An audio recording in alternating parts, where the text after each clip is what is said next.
जय हिंद दोस्तों। आज के मैं इस वीडियो में बिहार पुलिस फार्मिंग का प्रैक्टिस सेट 4 लेकर आया हूं।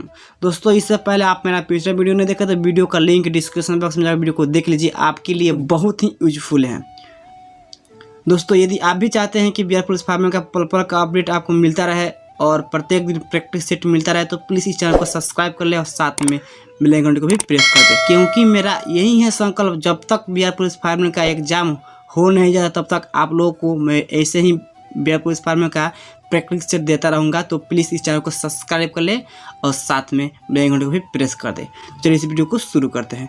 देखिए दोस्तों, पहला क्वेश्चन है, इसमें कह रहा है सौर ऊर्जा निम्नलिखित में से किससे प्राप्त होती है। दोस्तों सौर ऊर्जा जो है ना, यह प्राप्त होती है सूर्य से। इसका आंसर हो जाएगा सूर्य से। क्वेश्चन नंबर 2 में कह रहा है ठोस कपूर से कपूर बनने की प्रक्रिया को क्या कहते हैं। दोस्तों तो ठोस कपूर से कपूर बनने की प्रक्रिया को कहते हैं ऊर्ध्वपातन। इसका आंसर हो जाएगा ऊर्ध्वपातन। देखिए दोस्तों, क्वेश्चन नंबर 3 में कह रहा है पौधों व पेड़ का खाना तैयार करने की प्रक्रिया कहलाती है। दोस्तों पौधों और पेड़ के खाना तैयार करने की प्रक्रिया कहलाती है फोटोसिंथेसिस। इसका आंसर हो जाएगा फोटोसिंथेसिस। इसको बोलते हैं प्रकाश संश्लेषण, और प्रकाश संश्लेषण की उपस्थिति में ही पेड़ पौधे CO2 यानी कार्बन डाइऑक्साइड लेते हैं और ऑक्सीजन छोड़ते हैं। देखिए दोस्तों, क्वेश्चन नंबर 4 में कह रहा है निम्नलिखित में से कौन सा धातु अर्धचालक की तरह ट्रांजिस्टर में प्रयोग होता है। दोस्तों यह जो आपका जर्मेनियम है ना, यह आपका अर्धचालक की तरह व्यवहार करता है। यह जो आपका ग्रेफाइट है, यह तो आपका अधातु है, लेकिन इसमें विद्युत का चालक होता है और विद्युत का सबसे अधिक चालक चांदी होता है। देखिए दोस्तों, क्वेश्चन नंबर 5 में कह रहा है जैविक सिस्टम में रासायनिक क्रिया की प्रक्रिया को तेज करने में उत्तरदायी होता है। दोस्तों जैविक क्रिया में रासायनिक क्रिया को तेज करने के लिए उत्तरदायी होता है आपका एंजाइम। इसका आंसर हो जाएगा एंजाइम। देखिए क्वेश्चन नंबर 6 में कह रहा है निम्नलिखित में से किसकी कमी से मनुष्य में मधुमेह होता है। दोस्तों इस मधुमेह को हम शुगर का बीमारी कहते हैं और यह होता है इंसुलिन की कमी से। इसका आंसर हो जाएगा इंसुलिन की कमी से। यह जो आपका हीमोग्लोबिन है, इस हीमोग्लोबिन की उपस्थिति में ही खून लाल दिखाई देता है। जिस खून में हीमोग्लोबिन नहीं रहता है वो खून व्हाइट कलर का दिखाई देता है। इसका आंसर हो जाएगा इंसुलिन। देखिए क्वेश्चन नंबर 7 में कह रहा है विटामिन जो खट्टे फलों में पाया जाता है तथा चर्म को स्वस्थ रखने में जरूरत होता है। दोस्तों चर्म को स्वस्थ रखने वाला विटामिन है आपका विटामिन C। इसका आंसर होगा विटामिन C और यह खट्टे पदार्थों में पाया जाता है, जैसे नींबू हो गया, आंवला हो गया इत्यादि। उसके बाद देखिए दोस्तों, क्वेश्चन नंबर 8 में कह रहा है मनुष्य शरीर में खून की शुद्धिकरण की प्रक्रिया को कहते हैं। दोस्तों मनुष्य के खून में शुद्धिकरण की प्रक्रिया को कहते हैं डायलिसिस। इसका आंसर होगा डायलिसिस। कि दोस्तों क्वेश्चन नंबर 9 में कह रहा है टरबाइन व डायनेमो से बिजली प्राप्त करने में किस ऊर्जा को विद्युत ऊर्जा में परिवर्तित करते हैं। दोस्तों यह होता है आपका मैकेनिक ऊर्जा, इसको हम बोलते हैं यांत्रिक ऊर्जा। इसका आंसर हो जाएगा।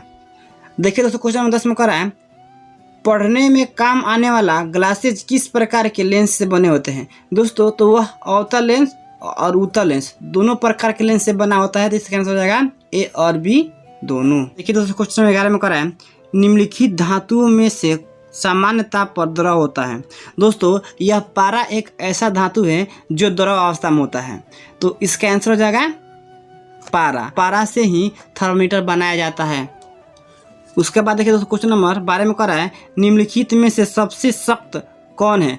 दोस्तों यहाँ सख्त का अर्थ होता है कठोर, तो सबसे कठोर है आपका हीरा।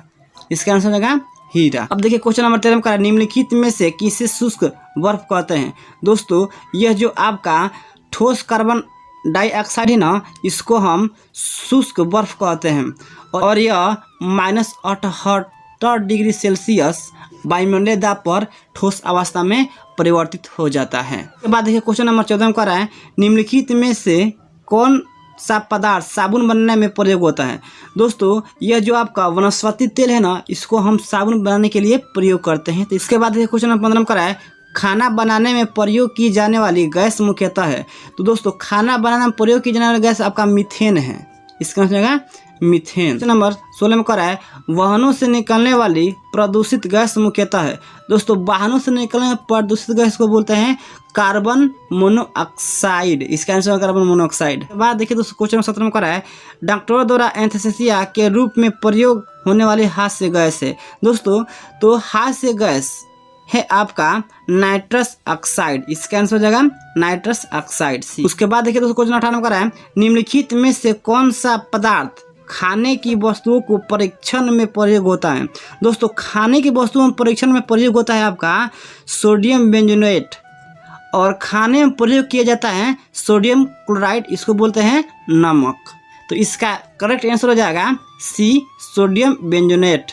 उसके बाद देखिए दोस्तों क्वेश्चन नंबर 19 में करा है निम्नलिखित में से कौन सी धातु रोशनी के बल्बों में फिलामेंट के प्रयोग में होती है। दोस्तों ये टंगस्टन है ना, इसको हम बल्ब में फिलामेंट के रूप में प्रयोग करते हैं और इसका गलनांक 3500 डिग्री सेल्सियस होता है। देखिए दोस्तों क्वेश्चन नंबर 20 में करा है रेगुन मिट्टी सबसे ज़्यादा है।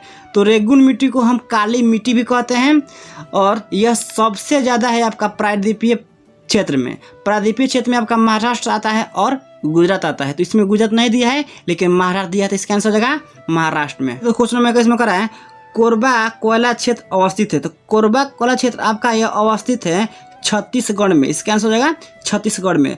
उसके बाद देखिए क्वेश्चन नंबर 22 में करा है गद्दी लोक निवासी है। तो गद्दी लोक निवासी है आपका, इसका आंसर हो जाएगा हिमाचल प्रदेश की। इसका आंसर होगा हिमाचल प्रदेश की। उसके बाद देखिए दोस्तों क्वेश्चन नंबर 23, ये बहुत ही इंपॉर्टेंट क्वेश्चन है। इसमें करा है भारत में सबसे पहले रेल मार्ग तैयार हुआ था। दोस्तों तो भारत में सबसे पहले रेल मार्ग तैयार हुआ था आपका 1853 ईस्वी में, और भारत में सबसे पहले रेलगाड़ी 16 अप्रैल 1853 ईस्वी में मुंबई से थावे तक चली थी। तो इसका आंसर हो जाएगा ए 1853 ईस्वी में। के बाद देखिए तो क्वेश्चन 24 में करा है मानस नदी किस नदी की उपनदी है। तो मानस नदी यह आपका ब्रह्मपुत्र का उपनदी है। उसके बाद क्वेश्चन 25 में करा है किस राज्य में अधिकतम जनसंख्या घनत्व है। 2011 का जनगणना के अनुसार सबसे अधिक जनसंख्या घनत्व बिहार का है। उसके बाद आता है पश्चिमी बंगाल का, और तीसरा नंबर पर आता है केरल का। तो इसमें करा है सबसे अधिक जनसंख्या घनत्व किस राज्य का है। तो इसका आंसर हो जाएगा बी बिहार का। क्वेश्चन नंबर 26 में करा है किस नदी पर शिव समुद्रम जलप्रपात अवस्थित है। दोस्तों यह जो आपका कावेरी नदी है ना, यहाँ पर यह शिव समुद्र जलप्रपात अवस्थित है, और यहाँ पर यह विद्युत उत्पादन के लिए सबसे महत्वपूर्ण है। उसके बाद ये क्वेश्चन नंबर 27 में करा है गंगा नदी के किनारे सबसे बड़ा शहर है। तो गंगा नदी के किनारे सबसे बड़ा शहर है आपका वाराणसी। तो इसका आंसर होगा वाराणसी। क्वेश्चन नंबर 28 में देखिए कह रहा है भारत में शहरी जनसंख्या कुल जनसंख्या के कितना प्रतिशत के बराबर है। दोस्तों तो भारत में शहरी जनसंख्या कुल जनसंख्या के 31.2% है। इसका आंसर हो जाएगा ए। उसके बाद देखिए क्वेश्चन 29 में कह रहा है सारण सिंचाई नहर निकलती है। यह जो सारण सिंचाई नहर है ना, यह निकलती है आपका गंडक से। उसके बाद देखिए क्वेश्चन नंबर 30 में कह रहा है मलका जल संयोजी में आने जाने की सुविधा है। दोस्तों तो मलका जल संयोजी आने की सुविधा है आपका यह हिंद महासागर से चीन सागर तक। इसका आंसर हो जाएगा। उसके बाद देखिए क्वेश्चन नंबर 31 में कह रहा है अंतर्राष्ट्रीय दिनांक रेखा खींची जाती है। दोस्तों तो अंतर्राष्ट्रीय दिनांक रेखा खींची जाती है आपका, इसका आंसर हो जाएगा प्रशांत महासागर से होकर। इसका आंसर हो जाएगा। क्वेश्चन नंबर 32 में कह रहा है किल्बिजो है एक। तो किल्बिजो जो है ना, यह श्रिंग है। इसका आंसर हो जाएगा श्रिंग, जिसको इंग्लिश में बोलते हैं पिक। देखिए दोस्तों क्वेश्चन नंबर 33 में कह रहा है निम्न नदियों में से सबसे अधिक नदी परिवर्तन किया है। दोस्तों तो सबसे अधिक नदी परिवर्तन किया है, इसका नाम है कोसी नदी। इसका आंसर हो जाएगा कोसी नदी। उसके बाद देखिए क्वेश्चन नंबर 34 में कह रहा है पट अंचल अवस्थित है। जो पट अंचल अवस्थित है ना, यह आपका अवस्थित है झारखंड में। इसका आंसर हो जाएगा झारखंड। दोस्तों क्वेश्चन नंबर 35 में कह रहा है भारत का सबसे बड़ा कपास उत्पादक है। तो भारत का सबसे बड़ा कपास उत्पादक है आपका पंजाब। इसका आंसर हो जाएगा पंजाब। उसके बाद देखिए क्वेश्चन नंबर 36 में कह रहा है पुराना बिहार का कितना प्रतिशत जमीन लेकर झारखंड राज्य बना। दोस्तों तो यह लगभग 45.85% जमीन लेकर यह झारखंड राज्य बना। इसका आंसर हो जाएगा बी। तो देखिए दोस्तों क्वेश्चन नंबर 37 में कह रहा है कौन सी नदी भ्रंश द्रोणी से होकर बहती है। दोस्तों ये नर्मदा नदी है ना, यह भ्रंश द्रोणी से होकर बहती है। उसके दोस्तों क्वेश्चन नंबर 38 में कह रहा है सोन नर्मदा तथा महानदी निकलती है। तो सोन नर्मदा और महानदी यह निकलती है आपका अमरकंटक से। इसका आंसर हो जाएगा अमरकंटक से। उसके बाद देखिए क्वेश्चन नंबर 39 में कह रहा है पारादीप अवस्थित है। तो पारादीप अवस्थित है, यह आपका महाराष्ट्र में है अवस्थित। इसका आंसर होगा महाराष्ट्र में। दोस्तों उसके बाद क्वेश्चन नंबर 40 में कह रहा है बिहार के निम्न जिले में से सबसे बड़ा जिला है। दोस्तों इसका आंसर आपको कमेंट बॉक्स में देना और